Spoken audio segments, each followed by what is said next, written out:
Lees 10 vers 26. Vrees hulle dan nie. Daar is niks bedek wat nie ontdek sal word nie. En verborge wat nie bekend sal word nie. Wat ek vir hulle in die donker sê, vertel dit in die lig. En wat hulle in die oor hoor, verkondig dit op die dakke. En moenie vrees wat jy die liggaam doodmaak, wat die siel nie kan doodmaak nie. Maar vrees hom liewer, wat die siel sowel as die liggaam kan verderf in die hel. Word die emoties nie vir 'n stywer verkoop nie, en die een van hulle sal op die aarde val sonder hulle Vader nie. En van julle selfs die hare van die hoof almal getel. Wees dan nie bevrees nie, julle is meer werd as baie emosies. Elkeen dan wat my sal bely voor die mense, hom sal ek ook bely voor my Vader wat in die hemel is. Maar elkeen wat my verloon voor die mense, hom sal ek ook verloon voor my Vader wat in die hemel is. Moenie dink dat ek gekom het om vrede op die aarde te bring nie. Ek het nie gekom om vrede te bring nie, maar die swaard. Want ek het gekom om tweedrag te verwerk tussen 'n man en sy vader. En tussen 'n dogter en haar moeder, 'n skoondogter en haar skoonmoeder. En 'n mens se huisgenote sal jou vyande wees. Wie vader of moeder bo my liefhet, is my nie waardig nie. Wie seun of dogter bo my liefhet, is my nie waardig nie. En wie sy kruis nie neem en agter my volg nie, is my nie waardig nie. Wie sy lewe vind, sal dit verloor. Maar wie sy lewe verloor om my ontwil, sal dit ontvang. Net tot sover.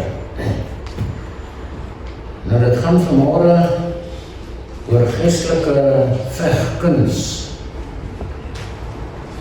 Dit word oor die algemeen genoem geestelike oorlogvoering.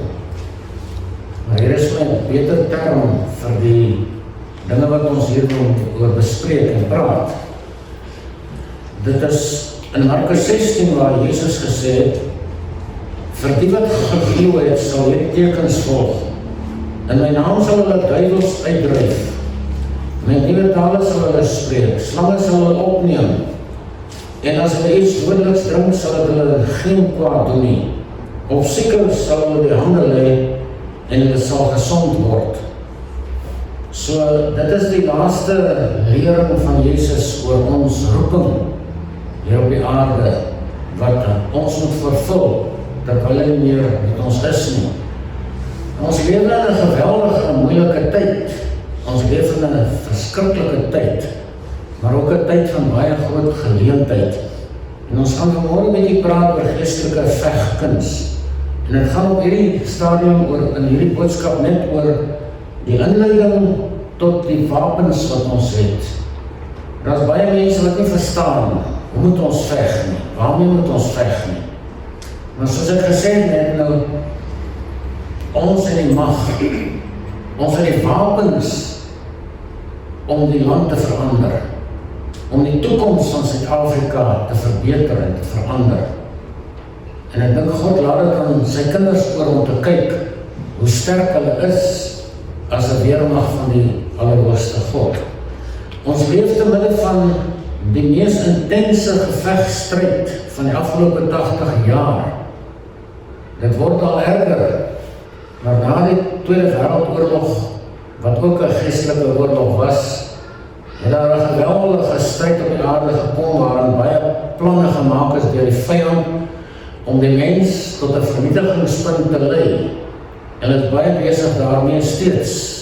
Hulle is nou besig daarmee op hierdie oomblik, om die mensdom tot vernietiging te lei.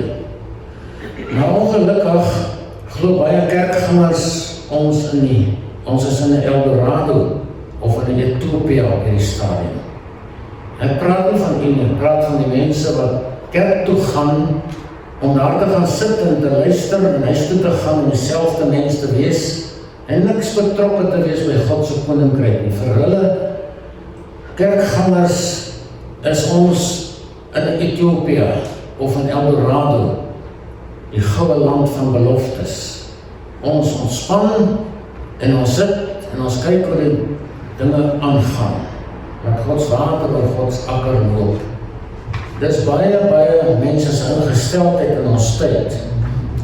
Maar kerke in ons tyd maak een na die ander toe, vanweë hierdie situasie, vanweë hierdie benadering, dat het vir ons 'n utopia geword het om kerk toe te gaan. In baie kerke is daar programme wat 'n mens laat skrik, wat daar gebeur.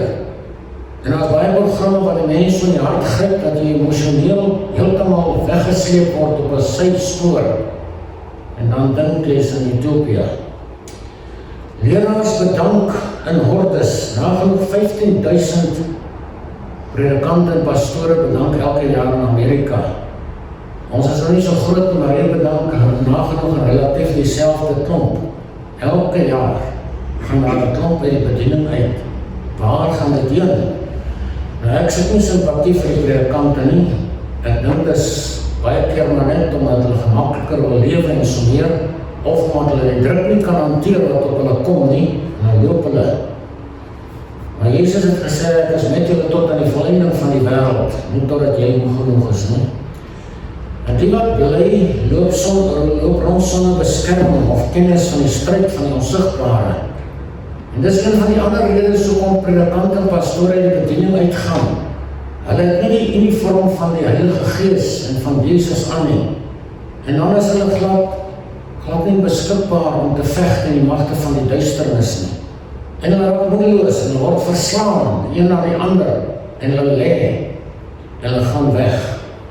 Intussen veg die meeste betrokkenis met 3 of 4 wapens, want die onkunde in die kerk is geweldig groot oor hierdie onderwerp. Hoe veg ons teen die vyand? Waarmee veg ons? En dis die inleidende boodskap oor hierdie terrein. Hoe gaan ons wapens regkry om te veg? En ek hoop dat God mense sal kry binne en daar buite wat hierna luister, wat sal opstaan en hulle wapens in orde kry om te begin veg teen die hordes van vyande, verderflike peste in Suid-Afrika. Mens kan dit nie 'n beter naam gee nie. Maar hoe meer wapens ons het, hoe beter kan ons veg. Baie mense raak moedeloos omdat hulle nie genoeg wapens het nie. Hulle het miskien nog 2. Ek lees vir julle 'n beskrywing van 'n persoon om te wys hoe belangrik is die wapens wat ons moet gebruik in ons geestelike stryd. Op 9 Oktober 1934 het koning Alexander van Joegoslawië na Frankryk gegaan met amptelike militêre besoek.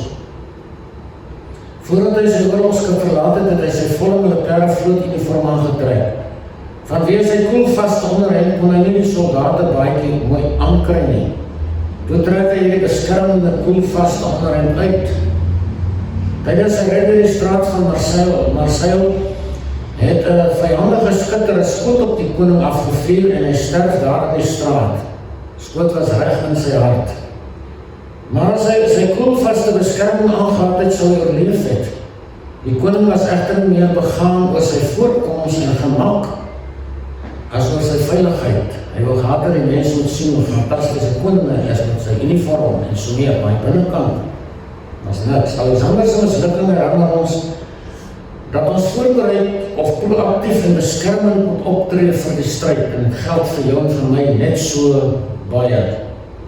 Hy het sy wapenrusting vervang met 'n nuttelose baadjie. Baie mense het 'n kerkbaadjie. Ek is 'n gemeentelid en daarachter skuil ek. Maar binnekant is daar nie beskerming van die wapens van God nie. Baie kinders van God sit so. Hulle het ook hulle beskermings koelvaste onderhemd uitgetrek. En nou het ons 'n kerkbaadjie aangetrek en mooi vertoon in die kerk, sodat mense kan sien hoe heilig ons is, en kan sien hoe opreg is ons, en kan sien hoe op ons pos is ons altyd, né? Ek praat nie met u nie. Maar hierdie man het 'n wapenrusting vervang met iets wat mooi gelyk het, waarmee hy wil shine van, soos hy Engels sê. Nou ja, Jesus het nie so gekom nie. Hy het nie gekom om geprys te word nie. Hy sê self, die seun van die mens het nie gekom om gedien te word nie, maar om te dien en sy lewe te gee as 'n losprys vir baie, sê Markus. Jesus het gekom as 'n generaal uit die hemel sal leer saam met hulle. En dis wat ons 'n klein verskywing in ons gemoed moet kry omtrent Jesus. Wie was hy werklik? Hulle wou met klippe doodgooi, het hom geluister en hy baie mense opgewek en hy sag gepraat met almal. Maar intussen was daar 'n swaard wat hy gebruik het, wat mense nie raak gesien het nie. Goed, Matteus 10 vers 34 sê, moenie dink dat ek gekom het om vrede op die aarde te bring nie. Ek het nie gekom om vrede te bring nie, maar die swaard. Dis sy woorde. Hy het nie eendag gekom om vrede te kom maak nie. Hy kon het maklik gedoen het in 'n ongelukkige tyd. Maar hy sê hy het gekom met 'n swaard. Hoekom? En daar stryd. Ek het hierdie aanhaling al baie van u gespeel op die skerm. The birth of Christ was an act of war and invasion. Dis die klein verskywing wat mense moet kry na Jesus toe. Daar in die Kersfees sien in die krib, en daar die sagte man in die straat wat almal gesond gemaak het, is wel reg. Maar dit is nie wat hy gekom het om vir ons te wys nie. Hy het nie vir ons 'n uniform kom wys van die hemelse generaal en onder is hy swak nie, hy sê hy het 'n swaard gebring. Hy het 'n swaard gebring om te veg. En daar's baie Bybelse terme wat ons daaraan verbind, as ons luister na die woord van God, wat ons aan hierdie teks verbind. Ons het 'n swaard uit sy hand ontvang. Wat is dit? Dis geestelike vegkuns wat hy op ons kon oordra het, dat ons moet optree en begin betrokke raak daarbey. So in die begin wil ek net so 'n paar Bybelse terme vir geestelike oorlogvoering of die geestelike geveg met die deel. Die eerste term is om te veg. Hy het ook dikwels ons gesê moet veg. Ek gaan nou nie al die tekste noem nie. Die tweede term wat ons verbind aan hierdie teks, ek het gekom om my swaard te bring, is stryd. Die derde is oorlog. Die vierde een is vervolging. En dan heiligmaking. Ek weet nie of baie geweet het dat heiligmaking is 'n vegstryd nie. Dis nie 'n sit daar, soos in hierdie tyd in Pinkster sal mense sit en sê, o Here, vervul my met die Heilige Gees. O Here, bid vir die volheid van die Heilige Gees. Laat sy nou dieselfde gebid, ja, voor jy dieselfde niks gebeur nie. As heiligmaking jou nie in die slagveld bring nie, is dit nie heiligmaking nie. Dis 'n teorie. En dit is wat Pinkster partymal sy krag ontneem. Ons wil die Heilige Gees hê vir ons voordeel. Ons wil hy met ons dien. Ons wil beter voel as die Heilige Gees in ons kom. Ons wil meer krag hê. Want ek wil nie siek word nie, en ek wil nie dat nie. Heiligmaking is oorlog, 'n stryd. Ware heiligmaking.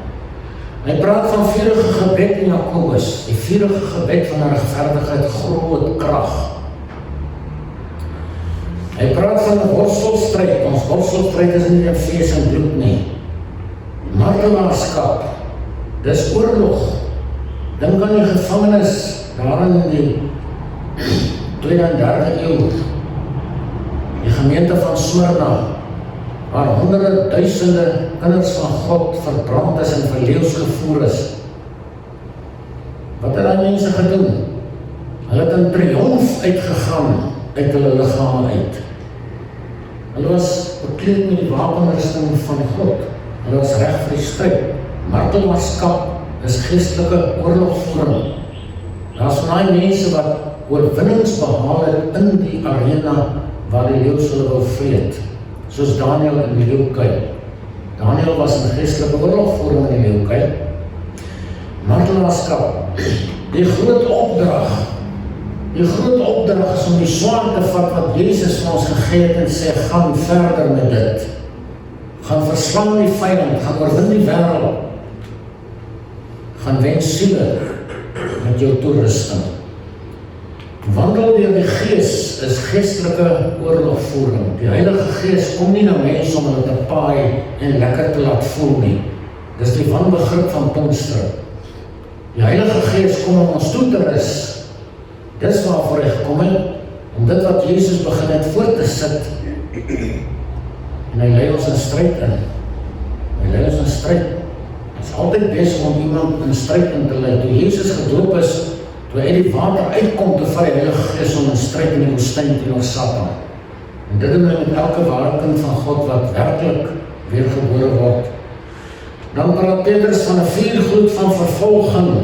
Dis die terme van geestelike vegkuns wat ons soms mis. Lukas 16 vers 16 sê, die wet en die profete was tot op Johannes. Van toe af word die evangelie van die koninkryk van God verkondig en elkeen dring met geweld daarin.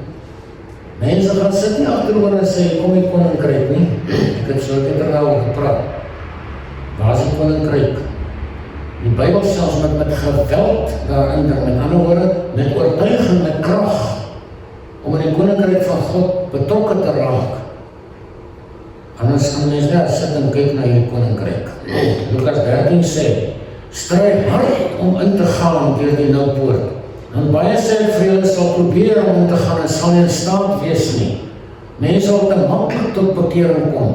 Mense wil te maklik die koninkryk van God binnegaan, sonder dat daar 'n ernstige oortuiging en dryfkrag van my siel en my gees wat aan sonder oortuiging gekom het is, om my daarin te dryf. Stry hard, sê Jesus, om in die koninkryk van God in te gaan. Moenie dink dit gaan na jou toe kom en sê, my deur is dan op, jy kan inkom nie.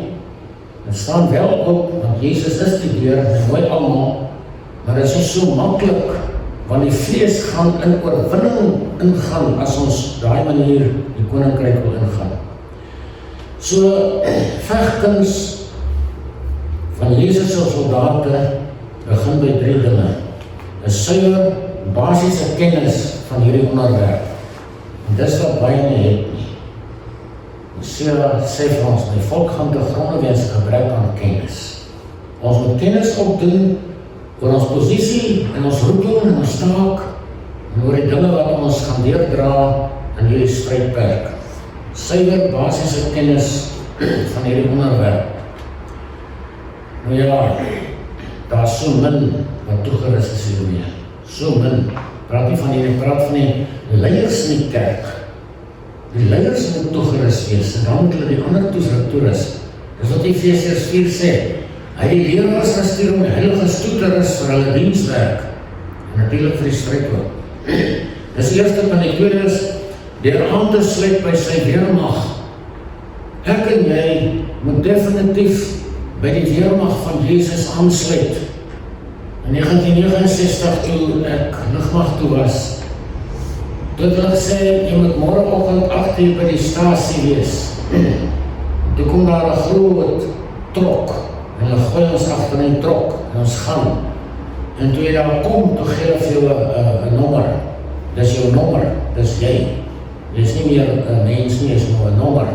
Jy het nou aangesluit by die lugmag, by die weermag. En nou is jy hulle eiendom, en jy doen wat hulle sê, nie wat jy wil doen nie. Ons het baie gesien daar en beleef, hoe dat jong troepe probeer om hulle eie willetjie te laat geld, en dan kry jy dit van vooraf, die wind van vooraf. Daai tyd het ek gerook, baie min, maar ek sit hier môre daar op 'n trap voor die bungalow, en hier kom die korporaal, vreeslike kwaai mense. Nee, ek maak die ding nie genoeg dood nie. En hy sê, maar wat doen jy? Ek sê, ons kieskopperhaal gestaan reg op, sy vryheid en eet hom. Ek ons hom opleed voor hom. Dis hoe dit in die weermag gaan. Jy kan nie jou wil doen nie.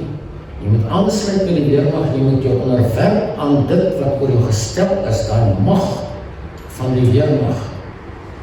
Ja, vandag sal niks daarvan oor nie.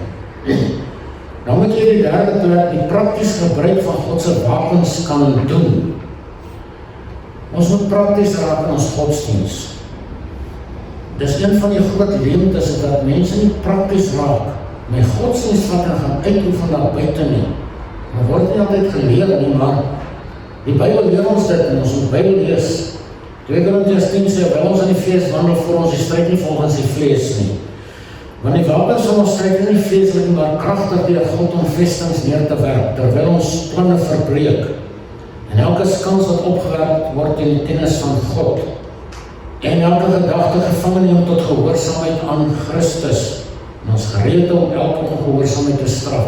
Dis die voorskrif vir 'n soldaat in die koninkryk van Christus, in die kerk. Dis ons voorskrif. Ons moet in die vrees wandel, dat dit ons absolute mikpunt in die lewe is nie. Ek is groot, ek word gesien en al. Ons voor die stryd nie volgens ons vrees. Jy kan selfs dit nodig kry soms. Ek kan nie daarvan om myself te praat nie, maar eenmiddag so 2-3 ure voor die aanddiens in Vogwel, toe kom daar 'n jong man in, en hy is arrogant, hy slaan sy vrou, onderwyseres, hy slaan haar en hy kom nou so toe, om vir my te kom vertel hoe sleg is die vrou, en ek sit hom daar, sê van, wat is jou storie? Hy sê, ek kan dit nie hou nie, en sovoorts, ek sê, waarom slaan jou vrou, wat sy vol knoppe? En hy sê my, sy wil nie na my luister nie, en sy kan goed vertel en my. Ek sê vir hom, hoekom is jy so agressief? Toe begin sy gesig verander, sy oor en alles. Ek sê vir hom, weet jy dat die duivel wil beheer op hierdie stadium? So hy sê, toe staan hy op, en hy storm op my af. Maar hy weet nie wie ek is nie, ek klap hom onderste boor. Hy leed daar, ek sê hom, staan op en kom sit. Ek praat weer met hom, ek sê Satan, toe gryp hy stoel waar hy sit, en hy storm op my af, en toe hy wil slaan, toe klap ek om 'n tweede keer, onderste boor. Hy gaan daar, en hy kryp hier die hoekie weg van my. Hy probeer wegkom van my af. En ek trek hom uit, ek sê, sit nou daar. En ek help iemand toe reg, want toe sy so bietjie kalm. Ek kom die dinsdag daar in Kaap-en-Wil by hom, en sy gesig staan so, ek sê, wat het jou getref? Hy sê, ek weet nie. Want as die duivel die oorvat, weet jy niks. Jy sal niks voel nie, want hy beheer jou. En ja, dit is wat dit is. Ons wapens is kragtig deur God, om dinge te doen. Selfs jou liggaam is 'n wapen, maar ons sal by kom. Kom ons kyk na ons wapens. Dis skoon. Die eerste wapen wat in Efesiërs 6 beskryf word as die swaard van die Gees. Die wapenrusting is nie wapens nie, die swaard van die Gees is wapen, en daar is ander ook. Hy sê, neem aan die helm van verlossing en die swaard van die Gees, dit is die woord van God. Ons is 'n magtige swaard. En dit is dieselfde swaard wat Jezus gebring het. Ons sal 'n bietjie later verduidelik, maar dis dieselfde swaard wat Jezus gebring het, wat ons van hom het, die swaard van die Gees. In Johannes 2 sê, ek het aan julle geskrywe, vaders, omdat julle hom ken wat van die begin af is. Ek het aan julle geskrywe, jong manne, omdat julle sterk is in die woord van God en julle bly en julle die bose oorwin het. Hierdie manne was so vol van die woord van God, dat die duivel aan hulle niks kon doen nie. Dit was hulle swaard. Die woord wat lewend in hulle die bose oorwin. Dis wat ons nodig het. Meer van die woord van God in ons hart en in ons breins en verstand en in ons huis. Dis ons eerste wapen. Nou ja, ek gaan vra van mense, hoeveel wapens het jy as hulle 3 of 4 kan noem? Maar ons tweede een is geloof. Hebreërs 11 sê, hierdie wonderlike dinge van die geloofshelde, die tyd sal my ontbreek, sê Paulus, as ek van Gideon, Barak en Samson en Jefta, David en Samuel en profete sou verhaal, wat deur die geloof koninkryke oorweldigheid, geregtigheid uitgeoefen en beloftes verkry, bukke van leeu's toegestop, die krag van vuur uitgeblus, die skerpte van die swaard ontvlug, die krag uit swakheid ontvang het, dapper gewees het in die oorlog, leers van vreemdes op die vlug gedryf het. Dit is mense wat vervul is met die Gees van God, met die woord van God. En dit is nie die Nuwe Testamenties, ons Ou Testamenties ook. Daar baie mense. Die apostel Johannes het hulle voor hom Patmos toe verban het, het hulle hom kookolie gegooi. Hulle wil hom doodbrand en olie en hy het nie uitgebrand nie. Toe is hy gesond en hy vat hom Patmos toe. Jesaja, die grootste profeet in die Ou Testament, is middeldeur gesaag. So gaan dit. Maar hierdie mense het nie gaan lê nie. Hulle was oorwinnaars in hierdie stryd, want hulle het God se wapens gebruik. In Johannes 5 sê, want alles wat uit God gebore is, oorwin die wêreld.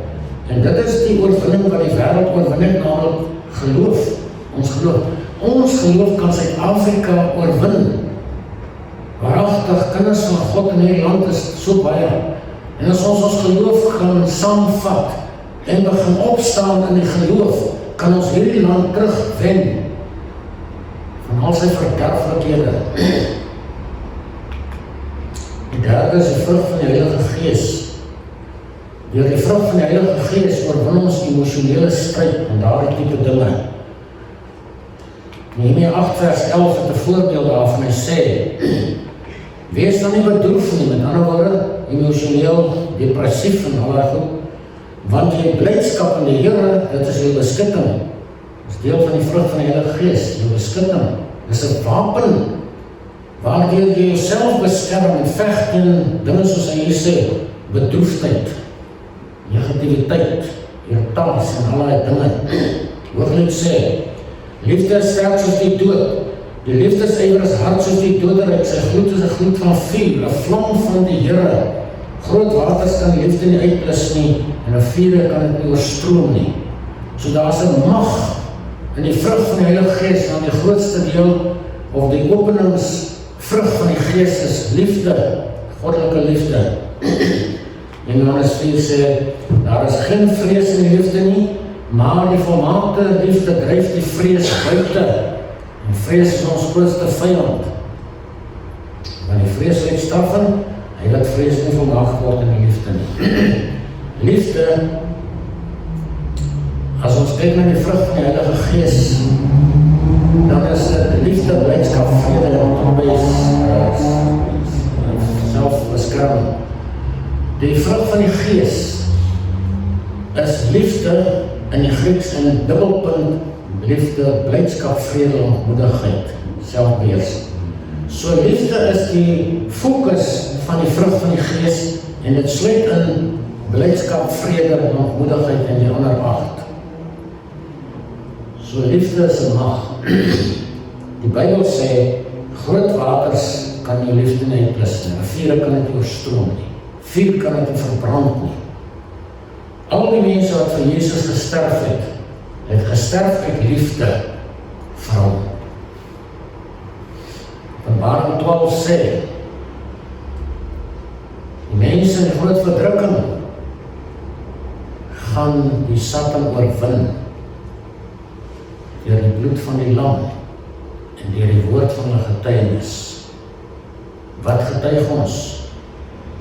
Totdat ons moeilikheid kom baie keer, en baie verloon Jesus, maar die liefde beheer nie al die hele wese nie. Die Bybel sê, Jesus sê, jy moet die Here jou God lief hê met jou hele hart, met jou hele siel, met jou hele verstand, met al jou kragte.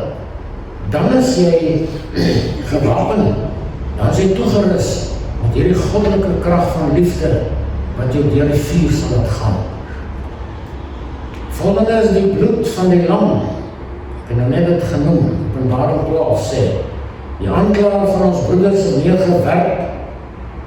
En die Satan, hy wat hulle aanklaag vir ons God dag en nacht. En hulle het oorwin deur die bloed van die lam en deur die woord van die getuienis, dat door die dood hulle lewe nie, lief gehad nie. Liefde.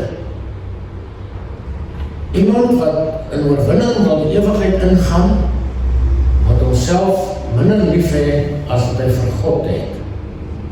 Ek sê nie mens met jouself haat nie. Die Bybel is baie duidelik dat ons mekaar onsself moet lief hê. Jesus sê, jy moet jou naaste lief hê soos jouself. So dan moet liefde wees. Maar hierdie oorheersende liefde vir God moet jou in die skadu stel. Efesiërs 1 vers 7 sê, dan moet ons die verlossing deur sy bloed. Verlossing beteken om losgemaak te word van iets wat jou vasthou, bindings en vyande en onkunde en allerlei dinge, deur sy bloed. Dit laat ons oorwinnaars word. Dan sê hy, hoeveel te meer sal die bloed van Christus wat homself deur die ewige Gees aan God sonder smet geoffer het, julle gewete reinig van dooie werk om die lewende God te dien. Die bloed werk hier in jou gewete. Deur die Heilige Gees, die bloed sy krag in elke soldaat van die kruis. Daardeur kan ons oorwin. Vurige gebed. Die vurige gebed van regverdigheid groot krag. Daar is een voorbeeld wat ek wil noem. En ek sê ons al ooit so ver kan kom in geloof of in gebed nie. Toe het Josua met die Here gespreek op die dag dat die Here die Amorite aan die kinders van Israel oorgegee en voor die oë van Israel gesê, son.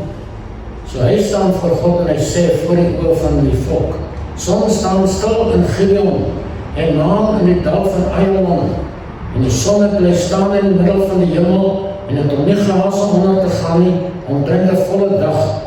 En daar was geen dag soos hierdie een voor hom en na hom, dat die Here na die stem van 'n man geluister het nie, aan die Here en vir Israel gestry.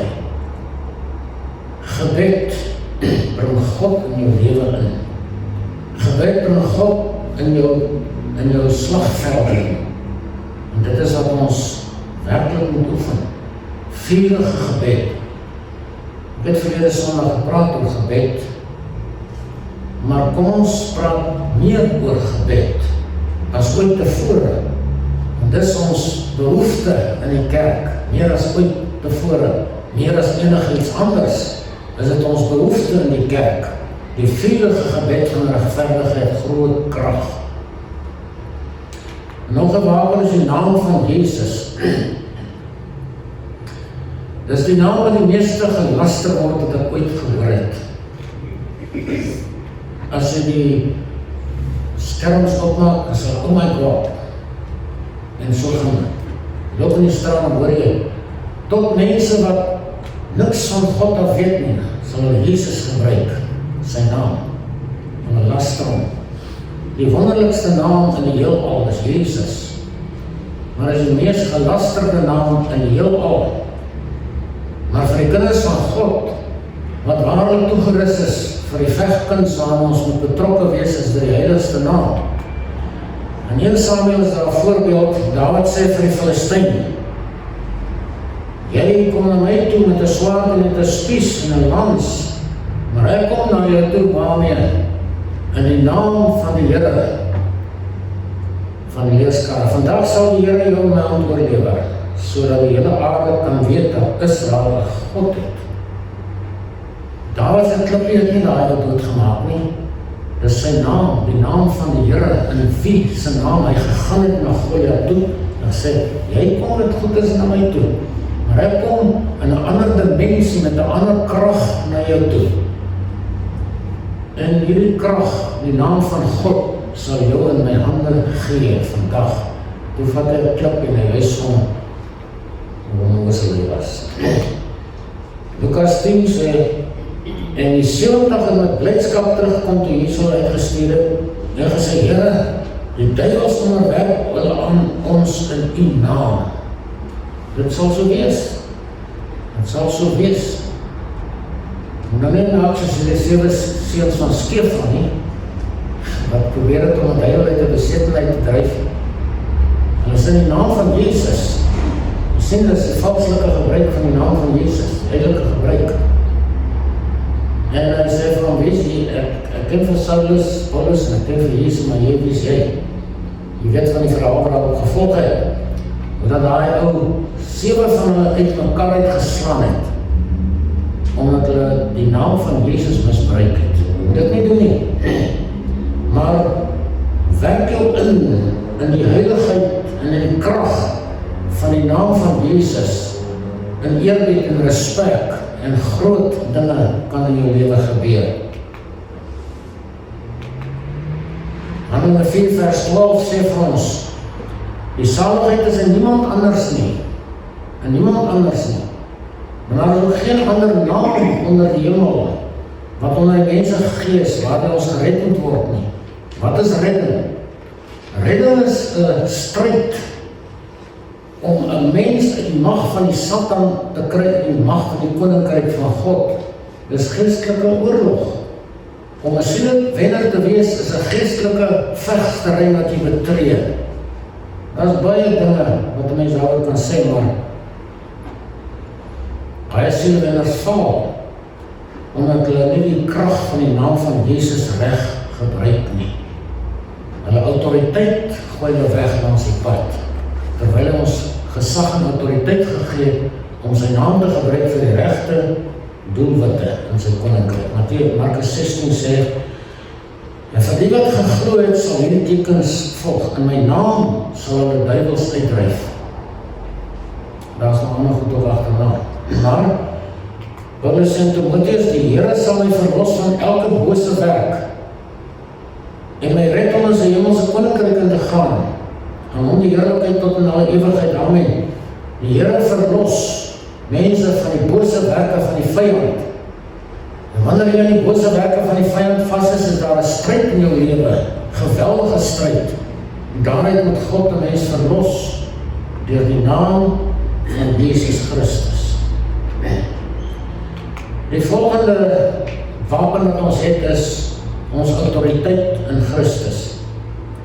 Hy het ons gesag oor die vyand gegee. Maar elkeen kan nie daai gesag gebruik nie, jy moet reg toegerus word vir daardie gesag en met daardie gesag.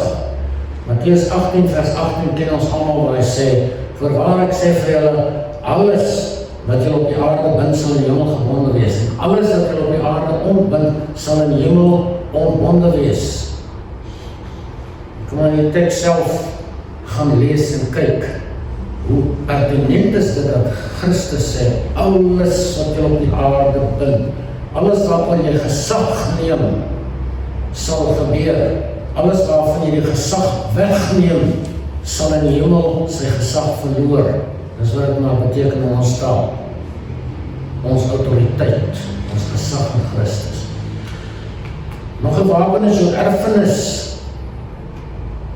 Ons het 'n wapen geërf by God vir die kinders van die Here wat in die stryd staan. Luister hier, oorwinning oor ons vyande is 'n erfenis van God. Dis 'n wapen. Hy sê in Jesaja 54, elke wapen wat in jou gesmee word, sal niks uitrig nie. En elke tong wat in jou opstaan in die gereg sal jy weer lê. Wat is dit? Dit is die erfdeel van die knegte van die Here.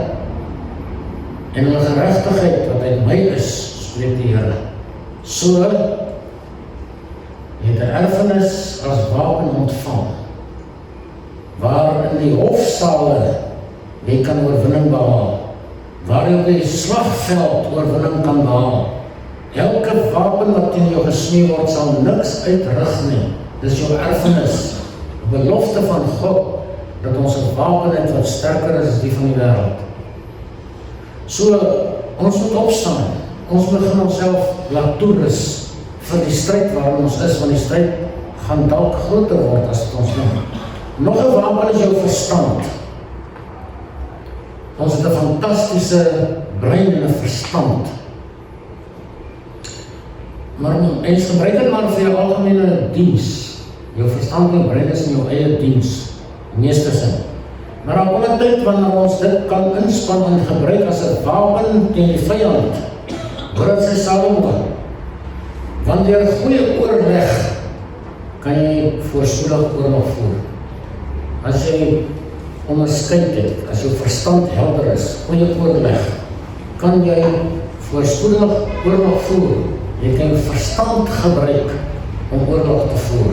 Peter sê, omgord die lendene van jou verstand, wees nugter en hou volkom op die genade wat julle deel word by die openbaring van Jesus Christus. So Peter sê, die wapenrusting se gordel is nie net hier om jou heupe nie, omgord die lendene van jou verstand ook. Dis deel van 'n wapenrusting. Dit is tweeledig daai gordel. Ja, Spreuke 7 sê, wie sy woorde inhou, besit kennis. En hy wat kalm is van gees, is 'n man van verstand. Jy kan 'n hele oorlogvoering wen deur reg te dink en dinge reg te benader, reg te praat. Ek dink die laaste een is jou tong. Jou tong is 'n magtige wapen. Spreuke 12 sê, vers 18, daar is een wat onverskillig woorde uitspreek, so swaard steke, maar die tong van die wyse is genesing. Dis 'n swaard waarmee jy genesing kan uitspreek van verhoudings en allerlei dinge. Die tong is 'n wapen.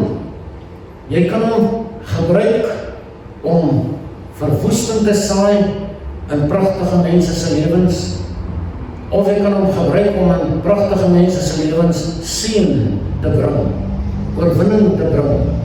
Hoor wat sê, die tong is vir sommige hulle enigste wapen. Party mense het net hulle tong waarmee hulle veg. Beskinder almal, kritiseer almal, praat lelik van almal, en so meer, kan so lang lys maak. Maar, wat sê die Bybel? Dood en lewe is in die mag van die tong. En dit is nie sommer net 'n filosofiese uitspraak, of net 'n dingetje wat Salome sê nie. Dood en lewe is in die mag van die tong. So jy het 'n wapen in jou mond om lewe te spreek. Om lewe te spreek. Ons kom terug na Openbaring 12 vers 11, wat sê hy? Hulle het hom die Satan oorwin deur die bloed van die lam en deur die woord van hulle getuienis. Wat is jou getuienis? Wat hier uitkom uit jou mond uit, wat hier binne leef, die oortuiging en die wete, ek is 'n kind van God, die gees van God woon in my, ek is vol van die woord, dis die woord van hulle getuienis. Satan, ons sal nie buig voor jou nie. Satan, ons sal nie toelaat dat jy dit of dat doen nie. Hulle het hom oorwin deur die bloed van die lam en deur die woord van hulle getuienis. Jou mond het 'n magtige wapen. Die mense wat op die brandstapels gesterf het en die leeu's gevoer het, wat het hulle gedoen? Hulle het die wapen gebruik. Hulle het lofliedere begin sing op 'n brandstapel. Hulle het hulle getuienis voor die hele wêreld gegee, soos Polycarpus, die eerste martelaar, Johannes se ouderdom, Polycarpus. Toen hom op die brandstapel sit, toe sy 86 jaar oud, self hom, ons sal nie vir jou die trek as jy net Jezus verwin, sy die paus God nie. Toe sê hy, 86 jaar lang, het ek hom getrou gedien, en was hy getrou aan my, ek kan hom nie verloor nie, en hulle steek die vrouwtjie aan. Dis die woord van sy getuienis, daar het hy die dood oorwin, daar het hy die vlam oorwin, en Polycarpus het begin sing, toe hy begin brand, sê hy. Daar is baie sulke getuienisse, honderde van hulle. Oorwin hom deur die bloed van die lam, maar nie net dit nie, 9 ander wapens wat ons het, waarmee ons kan oorlog voer. Gaan kry een plek, gaan bestudeer dit. En moenie jou tong gebruik vir die dood nie. Dis hoe jou tong lyk. 'n wapen, 'n revolver is in die mond. En hy kyk na mense wat hy kan kritiseer, kan skiet, kan seermaak. En hy kan leuns ook skiet. Om mense te belieg, selfs hier van die kansel af. Word het wapen gebruik om mense se lewens te verwoes deur leuns en allerhande bedrog. Daarom sê God, my volk gaan wees 'n gebrek aan kennis. Ons moet weet waarmee ons te doen het. Ons moet selfs weet met wie ons te doen het. Ek het al baie vir gesê, jy moet luister wat ek sê. As ek vir jou lieg, moet jy met my kom praat.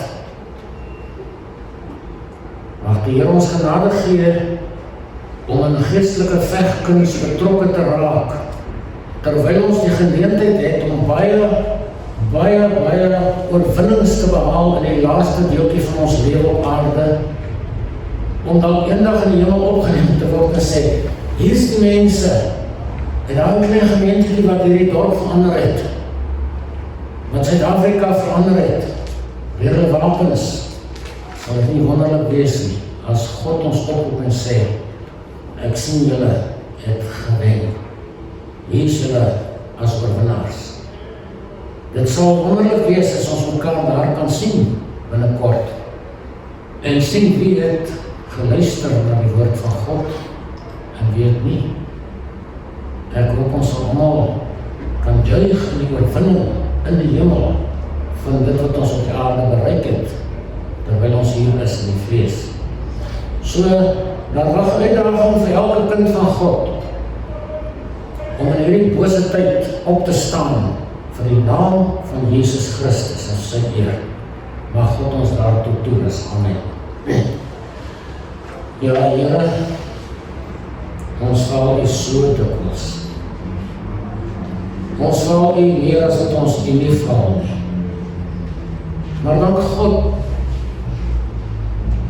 as ons die geval het en ons verwerk het, as ons nie môre hier nie. Elke dag is daar 'n nuwe begin beskikbaar vir ons. En ons dan bid God vanmôre dat U met ons kon praat het, sodat ons kan opstaan in die krag van U sterkte, soos Efesiërs 6 sê. Eindelik, my broeders, word kragtig in die krag van die Here en die krag van sy sterkte. Trek die volle wapenrusting van God aan. En hy sê aan die einde daarvan, nadat julle alles volbring het, nog staande kan bly. Help ons, Heilige Gees, dis U tyd met ons hierdie week, kom praat met ons, kom werk in ons harte, om waarlik die praktiese godsdienst wat so belangrik is, in ons lewens 'n plek te kry, ook in ons gemeente. Mag dit wees dat dit verder gaan in Suid-Afrika ook. Amen.